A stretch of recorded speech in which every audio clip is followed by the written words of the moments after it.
Hello, everybody, and welcome to the very first episode of the Kamidogu podcast. My name is Christopher Veljanovsky, and sitting beside me in the virtual podcasting booth is the man, the myth, the legend, Toasty. Hey guys, how's it going? So I guess we'll kick things off this very first episode. Maybe we'll discuss, how we got into Mortal Kombat and some of our greatest memories. So, Toasty, did you want to kick things off? Yeah, absolutely, man. So Mortal Kombat's been in my blood for pretty much my whole life. Starting at around the age of 3 years old, I remember sitting on the carpet floor in front of my box TV, and it was on the Super Nintendo specifically.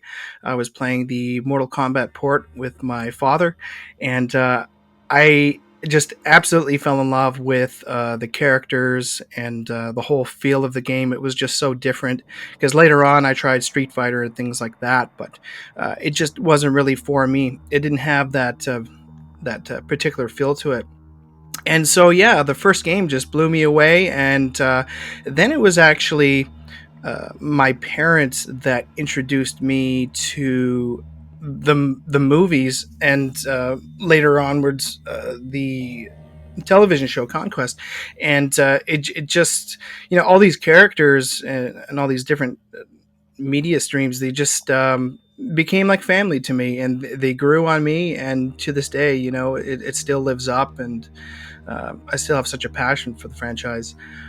So yeah, during the 90s and early 2000s, I have so many fond memories of Mortal Kombat. As a kid, I'd make pillow forts and just play Mortal Kombat all day, eat chocolate. You can't get much better than that. And I remember in school, everyone during recess is playing hopscotch and Pokemon cards and marbles, things like that. But I was always just that I was that one cool kid who would pretend that he is in the Mortal Kombat world, and I would always kind of put my persona as Quan Chi, and my buddies were like Scorpion and stuff like that. And, we'd fool around, have fun like that. And yeah, and then I just remember the teacher, she would get all frustrated with me, and she'd point her finger at me and be like, hey, you, get over here. And I would just bust out laughing. I'm like, I don't think she gets it. I just start laughing. Yeah. But yeah, man. And lastly, I was kind of the class clown. I would always get in trouble. I'd just be that one person in the background, fatality and stuff like that. And he'd be like, get out. So, just a lot of good memories, and playing on the actual arcade machines with my father. Mortal Kombat 4 in particular, I played the most. Again, I had a big fascination with Quan Chi, still do, and my father was often a Reptile, and just a lot of good memories there. How about you, Chris? Yeah, well, it's funny actually that you mentioned the school thing, because there was a Time Zone magazine, which is an arcade here, back in the day. And when Mortal Kombat 2 was out, I remember fondly going into the library with my cousin and my best friend, and they released these posters, and they had photos of every single special move and every fatality. And we would literally sit in the library every single lunchtime and like study them. And I guess, I don't remember exactly when I started playing the game. I was a Street Fighter and a Mortal Kombat fan. Oh, yeah.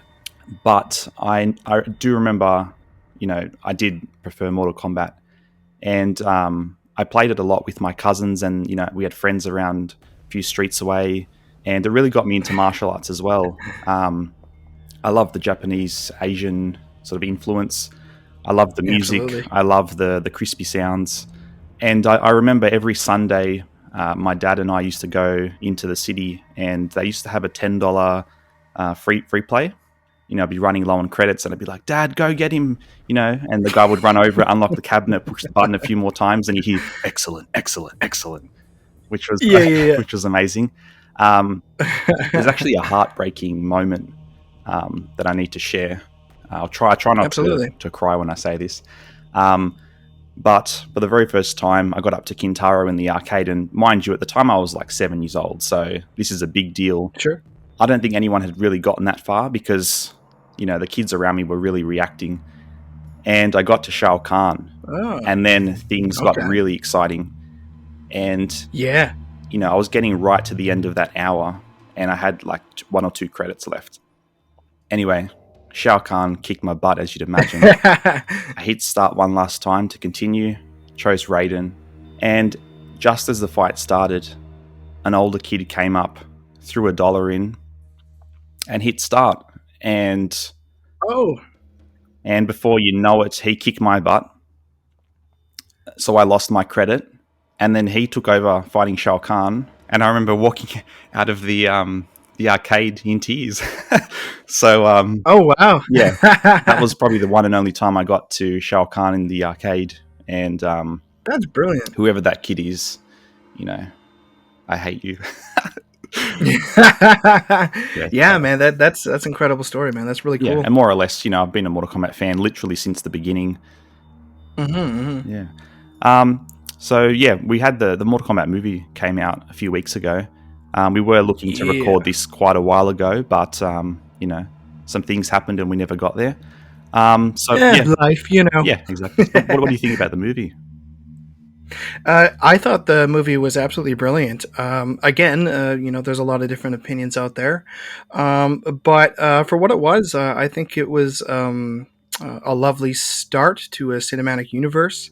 I think the portrayal of a lot, pretty much almost all of the characters were done very well, and I think that is the biggest strength, in fact, of the film are the performances themselves. They just blew my mind.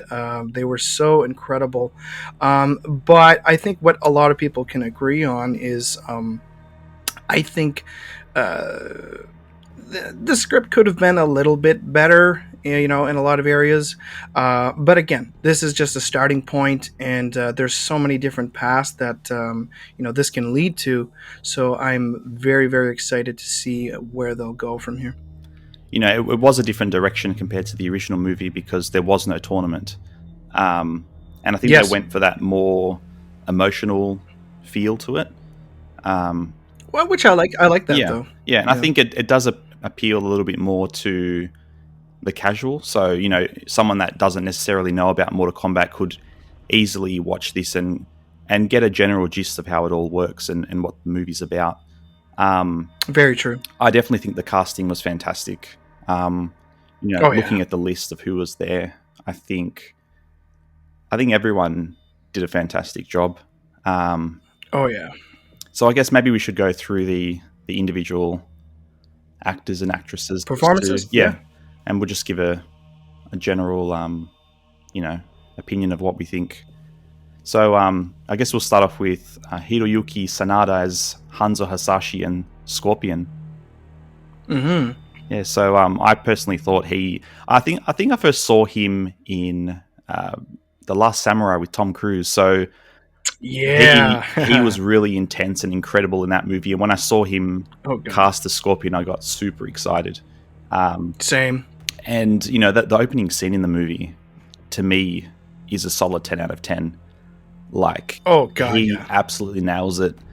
The set, considering it's set in Australia and we don't necessarily have those pine forests, I think it looked incredible. Oh yes. But he has this real intensity.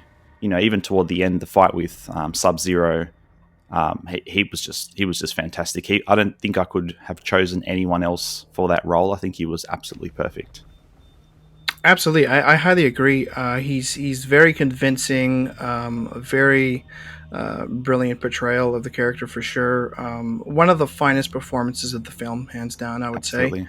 And like you said, there's definitely an intensity. And in terms of the fight choreography between him and Joe, they just nailed it, as you said. It was so much fun to watch. And I have to say, and I've mentioned this before, I actually think the first 10-15 minutes of the film is actually the best part of the entire movie. Definitely. It was just so beautifully directed. Yeah. Like I couldn't believe it. But then after that whole long extensive scene, the movie kind of drastically just takes a completely different turn. And it was good for the most part, but there were some things that I was kind of unsure about, of course. But yeah, honestly, seeing those first few minutes of the film, it just made me start thinking. You know, imagine what they can do with some origin stories. Yeah. Like the story of Sub-Zero, of Bihan and Kuai Liang, and them growing up, and Joe Taslim mentioned how they're like half Adenian and stuff like that, and it would just be so interesting to kind of explore that whole ordeal. Yeah, and I think the performances were that good that I think, in many ways, this was almost like an Avengers film or like a Justice League, where Sure. you've got all these characters, and any of those characters could break off and have their own movie. Moving on to Joe Taslim as Bihan or Sub-Zero, like, I was actually quite surprised at how intense his performance was and how powerful Oh Sub-Zero was yeah. in this movie, because there's always your power plays like your Quan Chis and your Shinoks. And Sub-Zero's never really been at the top in terms of, he's never been a boss or anything like that. But in this movie, he just had this real intensity, and literally every time you saw Sub-Zero, you're like, oh crap, what's happening now? Like, He's yeah, terrifying, like the man. scene where he explodes Jax's arms, or the scene where he's turning snowflakes into, raining shards of ice. Like, it was Yeah, just, that one buddy gets nailed in the yeah, face, yeah, like. yeah, yeah. Like, I think Joe did an absolutely incredible job. And again, going back to the fight scene at the end of the movie with Scorpion, like, Karaoke. Yeah. he did an amazing job. And I think in terms of the direction, all of the ice creations, the swords, the Oh. ice wall that Oh he God. smashes through, like, that looked absolutely fantastic.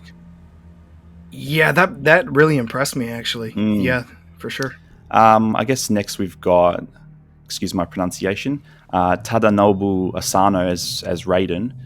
Hmm. I thought, see, Raiden's interesting because, we have Carlos Pacina in the games. To me, that's like, he's the OG Raiden. Sure. Richard Epcar in the games, to me, that, and, opinions are opinions. People will disagree, but I think he is the voice of Oh, for Raiden. sure. He's been in many games now, and I think, every time I hear him speak, it's like, ooh, Raiden's here. But I really loved this Raiden as well. Me too. I thought he brought the perfect amount of intensity to Raiden without trying too hard. True. I mean, at the start, I thought it was cool how he was carrying the little baby out, and his entrance. You see Hanzo, descend to the Netherrealm, and then it starts raining, and then bang, there's this huge bolt of lightning. And I remember, like, as a kid, you'd run around the playground and you put your hand up and you'd be like, you pretend that you're teleporting, and you'd go Yeah, to a yeah. swimming pool and you'd push yourself off the wall and pretend you're doing his torpedo. Um, That's brilliant. all the silly things that kids do. Of course.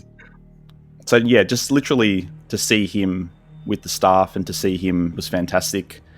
In a way, I kind of wish he did fight a little bit, Oh, I know. because they did push the point that he doesn't really get involved, but he does have a place in the game and he does fight.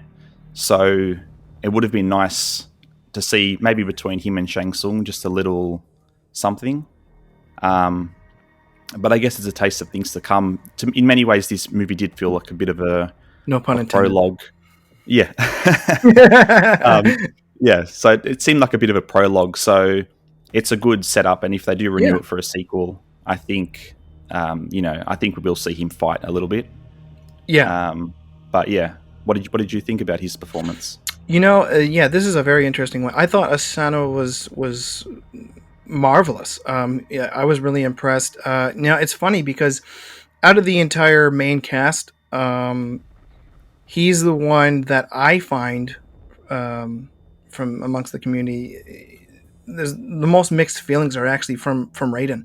A lot of people, I guess, are just so used to sort of that whole '90s Raiden. You know what I mean? Cracking jokes Mm-hmm. left and right, and all this. But and a lot of people thought Raiden was almost, for lack of a better word, a bit too much of an arsehole in this movie. Like, why are they so mean? Why is he so mean to like Sonya and stuff like this? But Yeah, I don't know. In my opinion, um, I really like this portrayal because he's a very stern. He's a, I'm not here to mess around. We're here to do this. He's a god, and yeah, he's got that intensity that you don't yeah, want him to simply be airy fairy. He's like I'm here to protect exactly. Earthrealm. I'm in business. Don't mess with me. Yeah, but I liked it. It was a more of a realistic portrayal, in my opinion. I mean, I love Chris Lambert, Jeff Meek; they're amazing. But this one really stood with me as well. Yeah, I don't want to open up a whole new can of worms here either, but a lot of people were speculating that maybe he was so harsh and stuff like this because if you did notice, Shinnok's amulet is in fact in Raiden's temple. Some people think that maybe that's Hmm. corrupting him a little bit, Yep, but I think yep, that's yep. that's reaching. But I mean, Greg is brilliant, and he could easily incorporate something with that. So that's pretty cool too. Like you said, I hope in the next film they will show off Raiden a bit more, not only in screen time, but his abilities and perhaps to get into combat a little bit at least, because Raiden's one of the most OP characters, and we just did not see enough of him in this film, and I think that is one of my biggest complaints Absolutely. for sure.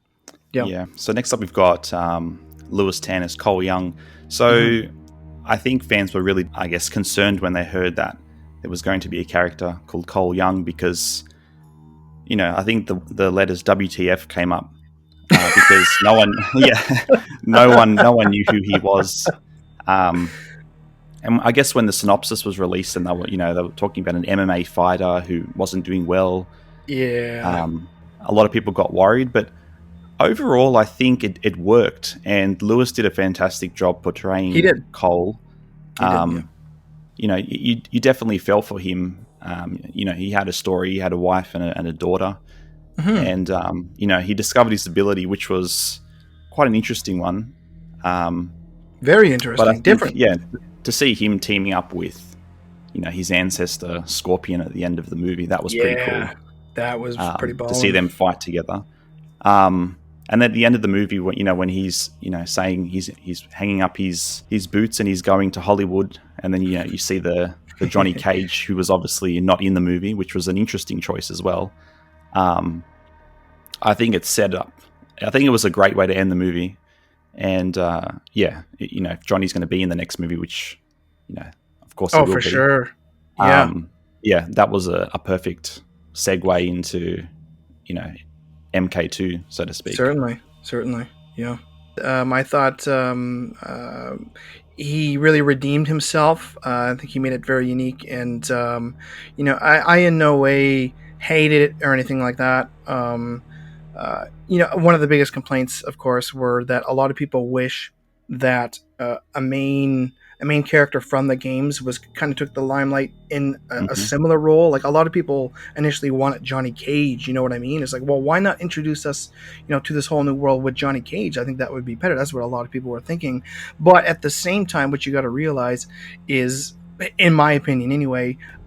I think there would be a huge kind of clashing with the comedic reliefs between Kano and Johnny Cage, and I think it would be maybe True. like an overabundance of comedy. I think, and Yep. so I do understand in that sense why they kind of wanted to stray away from that. But yeah, I thought Lewis was he was great, and I'm looking forward to seeing what they're going to do with this character next. Definitely. Jessica McNamee, I think, did a fantastic job portraying Sonya. I think, we've got, Kerry Hoskins, for example, in the games, and to many, she's the OG Sonya, and even Elizabeth Malecki from the first game. But in terms of the movies, I think Jessica just owned this role. I think she has the Thank you. look, the way she portrayed Sonya was amazing. Good God, yeah, And from when she was first introduced throughout the movie, when she fought, the attitude, I just thought she was absolutely perfect. nailed it. Yep. Um, Definitely. she almost somewhat resembles Carrie Hawkins too. Some people have been saying, and I can see that, and I'm like, oh, that's interesting. Yeah, yeah. She really Yeah, like nailed the look and the essence of the character, everything. She was just brilliant. Yeah. yeah. And I think her and Josh Lawson, who portrayed Kano, had a very, very natural chemistry. Yeah. I mean, a lot of people have said this, but Josh absolutely owned this movie. He stole Like, every scene you in know, the movie, bro. like I got an early glimpse of the movie before it came out in cinemas, and I had to watch it at a very low volume because my son was downstairs asleep. Yeah, yeah. But I did go and watch it with a couple of friends last Saturday at the movies. Awesome. And I mean, I don't know the status of everyone in the cinema, but I'd assume that, a percentage of the people who were watching, may not have been fans or, Yeah, yeah, yeah. and the laughter that was coming out of the audience was incredible. Yep. And it really added to the atmosphere of the movie. Like, I think he had some of the best one-liners that I've ever heard in a movie. Hey, Kong Pao. Yeah, yeah. I thought he had the look. I think it was interesting that they didn't go for that metal faceplate, but it still worked. And I think the way he found his Arcana, like that dinner scene, Whoa, one of the best scenes in the was movie. incredible. Anyone who's seen the movie, when you say, "Oh, how about that dinner scene?" they're like, "Oh yeah, yeah, yeah." Oh yeah. If you come to Australia for a holiday, this is who's going to meet you at the airport. And I enjoyed his performance so much, I could probably, fill out an entire podcast just talking about his character. But Easily. a lot of people Yeah. have mentioned that Quan Chi's amulet was never actually seen put back on that pedestal in Raiden's temple. So That's true. and considering how popular his portrayal was, to me, it's a no-brainer that he does come back to life somehow. Next up, we've got Mehcad Brooks as Jax. Now, I personally thought he had the perfect look. I thought he nailed the performance. It was interesting how his Arcana was, the establishment of his arms. So he had the rather weak metal arms. And then, suddenly they power up and he's super strong. But Those common men sizes. yeah. Yeah, absolutely. So, yeah, I think he nailed it. And, it was cool to see his head clap fatality on Reiko. I thought that was amazing. Yeah, Makad was brilliant. I really liked his portrayal too. Yeah, he was pretty good. Yeah. What about Shin Han as Shang Tsung? Carrie brought something very, very special, so it's kind of hard to top that. But I think what Shinhan created was good. He made it his own, and I appreciated that. You know what? I honestly wish we could have seen more of him as well. And a Yeah. lot of people have been talking about that one scene where he's walking in Outworld with Melina. He looks like he's all kind of almost bruised up and dirtied up, and it's like, well, what the hell happened he there? had sort of he had like a black kind of powder all over his face, and yeah. what And is going some on with people speculate towards the end of the movie where Raiden is confronting Shang Tsung, it almost looks like there was perhaps supposed to be a little bit more to that scene, like something was cut out, and maybe that's a possibility. And it's just a shame that that Shinhan didn't get more screen time. I would have loved to explore his character more because we just didn't quite get enough of it. However, I thought personally the Soul Steel scene was fabulous. I really enjoyed it. That was really good. Very MK2-esque. Yeah, it was brilliant. Absolutely. Next up, we've got Ludi Lin as Liu Kang. Oh man! So I thought he was fantastic. I mean, Robin did a great job in the first movie, but I think Ludi was just absolutely perfect. Yep. He looked the part. At one point when he actually had his shirt off and he was flexing, he kind of reminded me of like a Bruce Lee. And I was like, wow, this guy has got some real power behind him. Just the way he spoke sometimes, he just reminded me so much of Bruce Lee. My God, he did such a good job with that. Yeah, like really, really humble, but had Yeah. like a real power behind him. Such a sweetheart too, eh? Um, Let me warm you with his yeah, little plays there. yeah, That was exactly, brilliant. Yeah. absolutely. What about Max Huang as Kung Lao? Oh, another phenomenal casting. He looked really Yeah. good, like that Oh, costume and the good. hat. He just looked the Yes. part. Yeah, him and Cabal, best attires of the entire film, and Yeah, yeah, Max really impressed me because this was, I want to say, I think this was his first big kind of like Hollywood performance. You know what I mean? So it was a big deal for him. Like usually he's kind of concentrated and focused on the whole stunt coordination kind of thing, but yeah, he was a big deal in this movie, and his fight scenes in particular, he nailed Kung Lao's character so well. Some of his moves, it looked like it was taken directly from Deadly Alliance and some yeah. parts from MK11. It was amazing what he His did. entrance through the floor, that was epic. When Yes, he yes, appeared, I yes. was like, "Oh man, Yeah, loved Max. Yeah, for sure. I hope definitely, he comes back, him and Ludi, because they were some of the best performances of the film, and to see their Shell and Monks type film would be a real pleasure. definitely, that would be Mhm. fantastic." Now, Sissy Stringer as Melina, what did you think about her performance? A lot of people complained about her look. It didn't look anything like the traditional Melina we know, but I thought she looked quite good for what was shown. A very different, dark kind of approach. You can tell just from the editing of the film that a lot of her fight scenes were kind of cut a little bit. Hmm. But hopefully we'll see a bit more. I know Todd Garner confirmed we will see some deleted scenes and stuff like that. So I'd love to see more of her. I liked how they didn't make Melina kind of like that silly, kind of slutty Yeah, type of persona. yeah, What's good for you? You know, like, I don't know. yeah, yeah. I think Yeah, I would have liked to have seen a little bit more purple on her costume. sure, sure. And I think as the movie progressed and you saw, her mouth open, that looked like, the Melina that we all know and love Oh or hate, depending on who yes. you ask. Mm-hmm. Um, but I think, yeah, she did a great job. And yeah, I know she died, but hopefully she'll be back, because I think, if we saw Katana's fan in Raiden's temple in the background Mm-hmm. of one of the scenes, so hopefully, we'll probably get Katana in the next movie, I think. Oh, And I think her and Johnny are the biggest ones for sure that are going to yeah, be in the sequel. Yeah. and I think, if Melina came back in some way of, shape or form, I think that would be pretty interesting. But yeah, Nathan Jones as Reiko. What did you think about Reiko? Oh man, I love Nathan. I think he's great. But in terms of the direction of his character, I'm not gonna lie to you. I was very disappointed. Now I've spoken to Nathan a little bit, and he said that some of his scenes were cut exceptionally. He actually did have some dialogue in the movie. I can now confirm this, and so Okay. that is very interesting to me.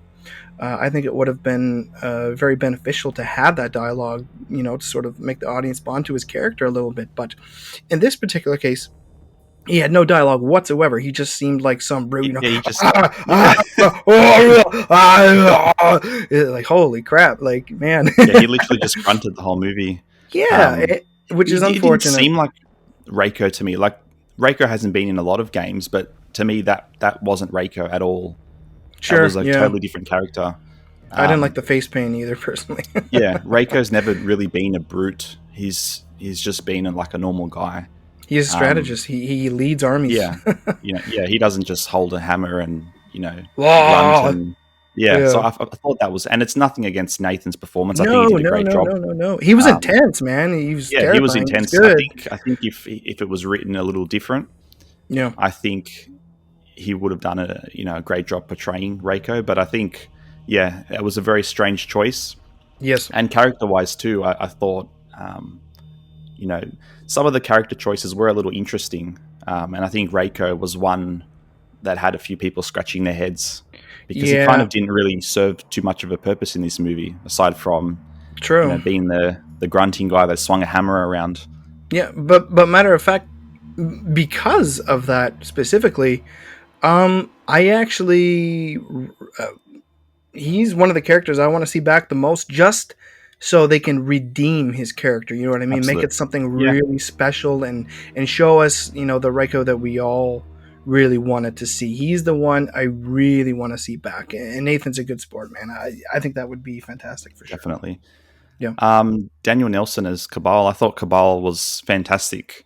Oh, I thought they nailed his costume. It was a little darker than the games, but sure. um, I think they did a great job. I think seeing his moves, seeing him Looked zooming beautiful. around Yeah. against Liu Kang, that was fantastic. Hmm. Um, Now I believe he was voiced by Damon Herriman. He was. Um, Yes. I thought the voice was fantastic, I and thought it was perfect, magnificent. Yeah. yeah, I think again, Cabal was a very interesting choice, but I think he was a fantastic choice, and he fit in perfectly. Again, the costume was terrific. He was incredibly dedicated and serious to the role. He personally asked the outfitters to incorporate some neat Easter eggs into the costume, such as the tooth there that you can see in some That was really scenes. cool. He also has Stryker's police badge, believe it or not. Mm, Now, he kind of says, maybe there's a story behind that, and that makes you think of back in MK9 when you see him working with the police force and all this, and so yeah, that's very interesting. The scene with him and Kano when they were stalking Raiden's temple, that is one of the stronger scenes in the film as well. It was fantastic seeing definitely. them kind of clash like that. And I guess the final one we'll mention, which is Mel Johnson as Natara. I thought Natara was again an interesting addition, but I would have said that this particular portrayal, while she looked great, I thought Natara's inclusion was a bit disappointing because Oh God, you yes. you barely see her, and literally the one time you get to see her in all her glory flying around, she literally gets cut in half and doesn't even get a single blow on Kung Lao. Like, I know the whole flawless victory thing was built around that, but it was disappointing to see. He easily could have, they could have had a few, NPCs, so to speak. It's just Yeah, some random people that could have been he was like flawless meat. victoried. Yeah, me, yeah. Yeah, or mocap just walks in and but Where am I? I don't know where I am. but yeah, I feel like they could have done so much more with her character, even just to have one scene with her, like latching onto someone's shoulder or something to make her seem, really intense. Yeah. From the leaked footage that was revealed of Lisa Cadwell, who originally played the character, it looks like there's like blood pouring from her mouth almost. So maybe she did do just Possibly. that. It just seems like she was basically, cannon fodder, just thrown in to show a cool fatality, which really kind of hurts me because I'm a huge Natara fan personally, Hmm. and I would have loved to see more of her character, or at least a decent fight scene. But there literally Yeah, wasn't even a fight scene. Just a swoop down, bam, you're done. Sorry. yeah, It's like, and I come guess on. yeah, and I guess something that the crew need to consider too is the game has such an established character and fan base, um, Yes. and so you can't really just grab a character and attack them on just to have extra characters in. Like, each character needs to have, they need to be An respected. They need to, exceptional, they need to have their moment. To you don't want to establish who they are and yeah. then 30 seconds later they're dead, because it's like, what's the point?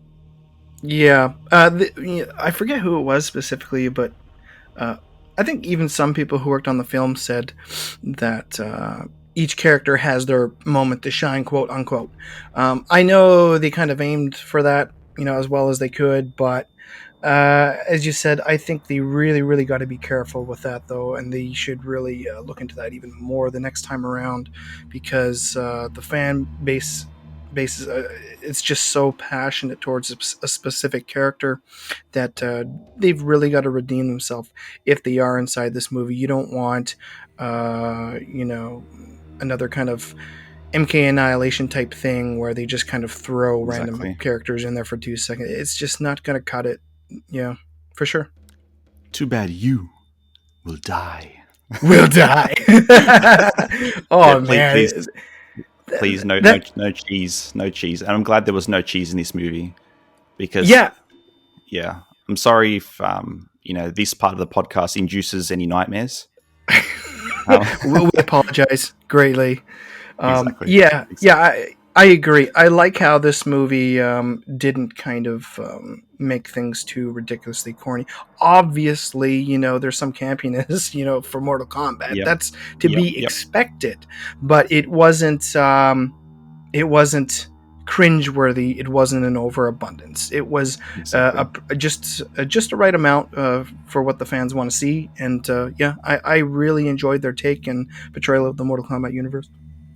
Absolutely. Now, final thoughts. Um, I guess I thought it was probably the one of the best video game movies that I've ever seen. Hands Um, down. I mean, with that being said, that doesn't say much because a lot of them are dumpster fires. But I think, yeah, this movie was a great start. I think Yes. we probably will see a tournament finally in if there is a sequel. And Yeah. I'm sort of torn on a score. I probably would give it maybe an 8 out of 10. Oh yeah. Um, yeah, I think maybe let's go 8 out of 10 purely because it showed promise. They had to endure a pandemic too, which would have thrown things out as well. But I think overall, it was a great start, and I think they can definitely improve from here. That's for Oh sure. The certainly. movie definitely has its flaws, Hmm. but overall, I thought it was a bunch of fun. Being able to see it in the cinema with a few friends and the general public, that made me appreciate it a bit more. Oh certainly. Yeah. Um, and one thing I did forget to mention was at first I thought Goro looked a bit strange, but after seeing the movie a second time, I thought he was fantastic, and the fight scene with him was great. Yes, I highly agree. I think he looked great. A lot of people hate how Cole just kind of defeated him almost too easy at the end there, but I mean, watching that fight scene again, for the for the damn majority of the fight, he pretty much does get his ass stomped though, and I thought Absolutely, that was pretty good. definitely, but definitely, but yeah, I was very impressed with what they did with Goro personally. yeah. Yeah. And what do you think? What are your final thoughts on the movie, score wise? And In terms of a rating, I would give it like an 8.5 out of 10, and that's me being very gracious. I would say a lot of people wish that it kind of sounded more similar to the video games, and I'm not sure if maybe that's what you're thinking too. Sure, maybe they can incorporate a little bit, kind of a bit more elements of that, but I thought my favorite part of the score, personally, all of the beginning, once again, that whole yeah, intro scene, the first 10, 15 minutes, the score was so phenomenal. That's yeah, where it and I really, think really stuck out. yeah, my absolute favorite track in the movie was the Lord Raiden track when Raiden zaps in and picks up the child, and Ah, then you see yes. the Mortal Kombat title. Like that track stands out to me. Hmm. Flicking through some of the other tracks, I don't think it was that great, to be honest. Um, I do love that real grand orchestral sound, but I Hmm. think a lot of the tracks sounded the same. I Okay. think again the opening scene track and the Lord Raiden track were fantastic, and the track at the end when Scorpion and Sub Zero were fighting with the little bit of techno syndrome thrown in, that was fantastic. But I Yes, think yes. in between, it was good, but it wasn't great. Yeah, and just one last thing I wanted to point out, in terms of any type of flaws. Um, they definitely need to extend the fight scenes. I feel A lot of them Yeah, felt way too short, and you can absolutely. you can tell there was some dodgy editing there.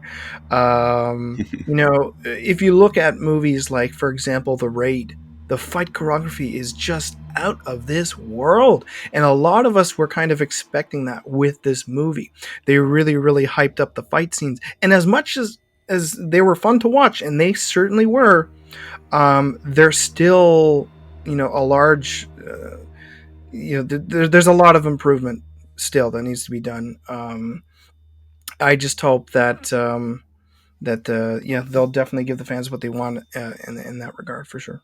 Yeah, and I think, as a huge fan of Jackie Chan and Jet Li and a lot of their movies, some of those fight scenes go on for like 5 minutes, Yeah, and they're jumping around the place. And I love, when a fight scene starts, even Ip Man, a lot of those movies, the fight scenes start, and when they start, you just want more and more. Whereas, yeah, this movie, I feel like they were over way too quickly. yeah, for sure. All right, well, I guess that wraps up our initial reaction to the Mortal Kombat movie. Yeah, I guess in closing the podcast, it's been fun. This is a first time for both of us, so don't judge us too harshly. yeah, Um, but yeah, whichever platform you're listening on, feel free to subscribe or follow, leave a rating, leave a comment, a review.